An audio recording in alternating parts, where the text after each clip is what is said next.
I am smiling extra big because today we're talking about deadlifts. Is this your favorite? Close to your favorite?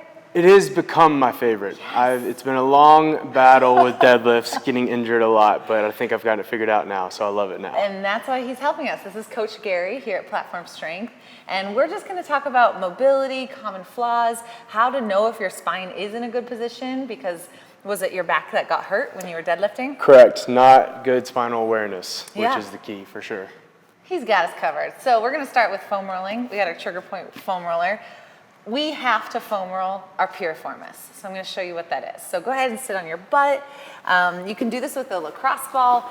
You can do this sometimes on a hard surface if it's really, really tight. But what you want to do is put one leg over your knee. A lot of you guys have seen me do this. And then the foam roller is right under your glutes. And see how he's tilted my way. So you will start by just sitting on it and then tilting to the side that you want to focus on, which is also the same knee that's bent. And you're going to find it pretty quickly. Piriformis is so engaged, but it's so tight all the time. And so when you're looking at trying to strengthen your body, especially posterior chain, which is what the deadlifts do, strengthens all of our backside, which we tend to forget about.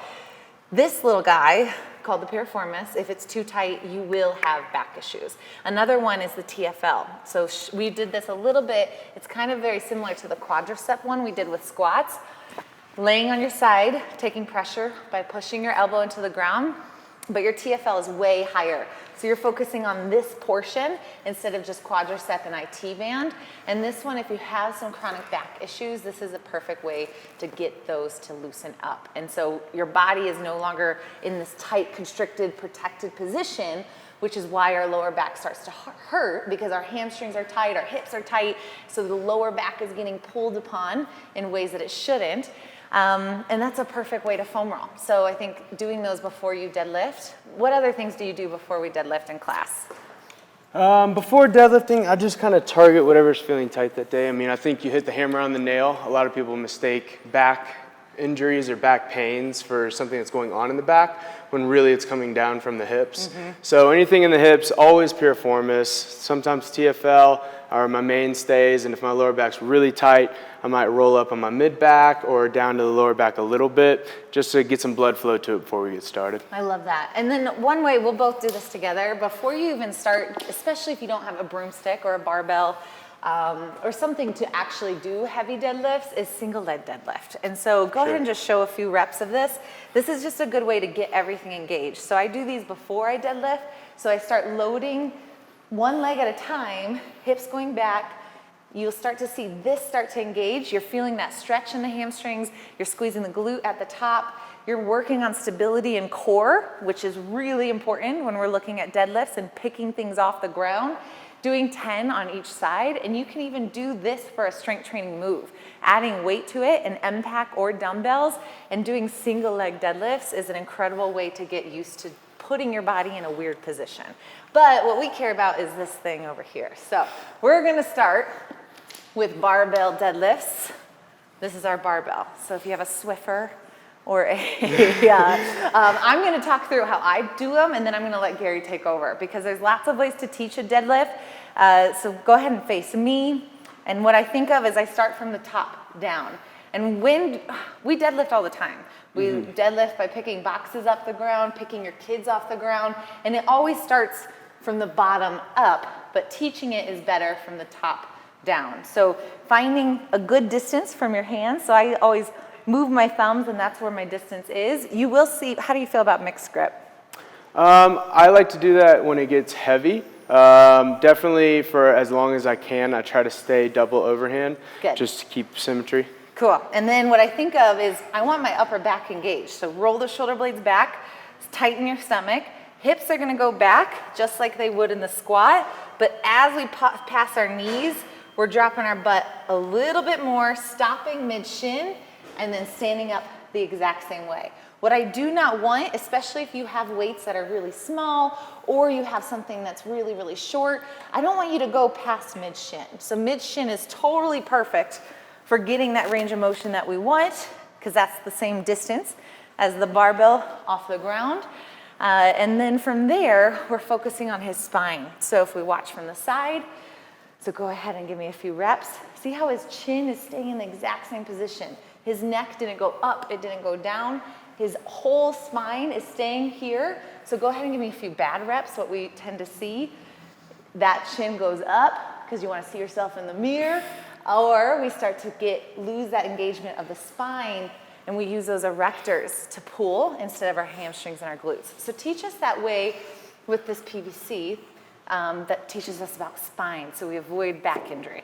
Right. So one of the biggest muscles on your back is your lats, obviously.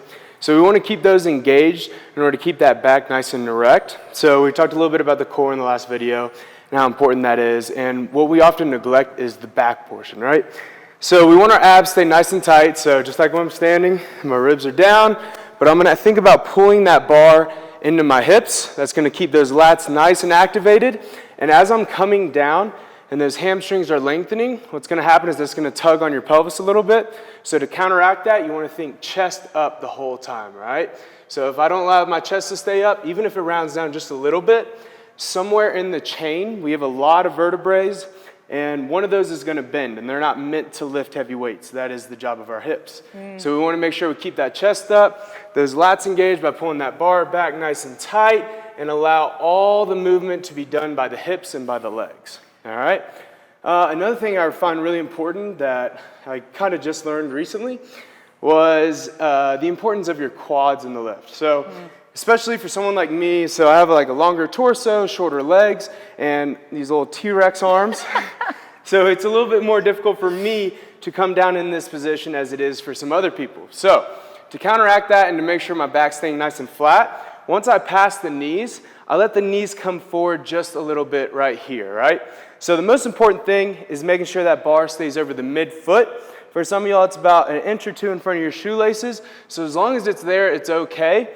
But allowing my knees to come forward is going to put my hips in a more advantageous position because they're closer to the bar. And the closer to the bar they are, the better leverage they have. And that's a perfect tip for people that have been lifting for a long time, because similar to the squats, where it's like heels, heels, heels, heels, heels. Right. When we think of what deadlifts train, it really is our glutes and our hamstrings and our back, right? So that's all we're focusing on. We feel that stretch. But if we can push the quads into it slightly, it decompresses a little bit. Like not decompresses, it deloads all the pressure on the vertebrae. I love that. And another thing to keep your spine nice and healthy is I feel like too many people focus on keeping their back like as flat as possible, and they're not focusing on the position of their back. So what we see a lot is people coming up, and by the time they get to their knees, their back is almost horizontal to the ground, right?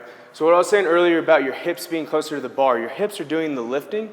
So the closer you can get those to the bar, the better position you'll be in. So as you come up, if you're doing it correctly, your back angle should be increasing the whole time until you're completely erect at the top.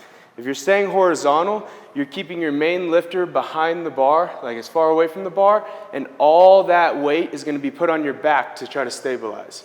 So do your best to lead with those shoulders and try to get those shoulders leading the bar path the whole time. And go ahead and show them quickly a trick with this. So putting this behind your back, and so point of contact. So when you're deadlifting, you can check, do I have neutral spine? Go ahead and try a few deadlifts. So you guys are working on hinging. The deadlift is a hinge. And so he's keeping point of contact on tailbone and on head. And if we rounded our back in any way, that's when we know our spine isn't in an optimal position. And so a lot of people, they don't have that flexibility or that mobility to start with the bar on the ground without rounding to pick it up. And so go ahead and let's show a few reps with this barbell, Gary. One way to help with that is actually to raise the start of your deadlift. And so you would put plates under this position. And that way we're not working on forcing our body into a position that our spine doesn't want to be in. And so if you guys look, as we start at the bottom, let's go ahead and just take a big breath in.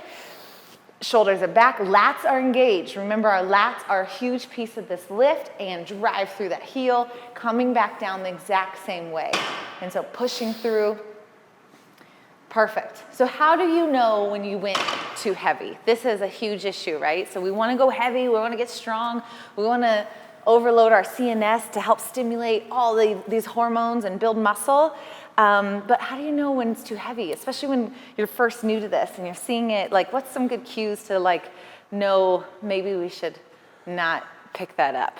Because it's just an ego thing too. Because I'm like, I'm going to try it. For sure. I'm going to try it. I guess for me, it's usually when I start, you'll feel the more you put your spine in a good position, you'll be really sensitive when it's not in a good position. Absolutely. Yeah. Absolutely.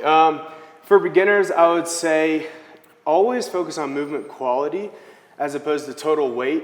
Even if you're lifting up a huge barbell with a bunch of weight, if you're doing it really ugly, we've all seen this in the gym, we're like, I mean, it's not really that impressive. Like, It's not. I mean, it's cool, yeah, but all we see as trainers is Horrible spine and back when issues. is that back gonna need surgery? Like, Yeah. you know what I mean? So Yeah.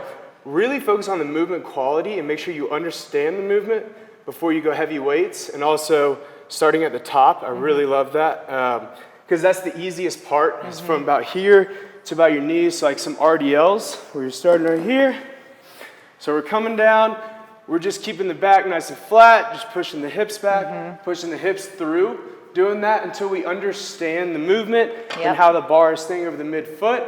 Then maybe start working towards the ground. But don't do it until you have someone who knows what they're doing to help you, or you really feel like you understand the movement. Film it, film it, film it, film it. Put your phone on the side of your body or 45 degrees. We would love to see it, but filming can be the best way for you to understand what your spine is doing. I know so many people that are like, yeah, I'm so good at deadlifting. And I'm like, oh, shit, let's fix that. But then I love what you said about RDLs. That's another form of deadlifts that I always add. So Romanian deadlifts, so you feel more of a hamstring stretch. I do that a lot with the MPAC. And then also sumo deadlifts. So Romanian deadlifts, you can do straight-legged here. Sumo deadlifts is the last thing we'll talk about. This is actually really good for people that have never felt good or comfortable in a deadlift. So if you think about all that pressure in your spine and that's terrifying, let's engage more quads. And so the sumo deadlift is a way to do that.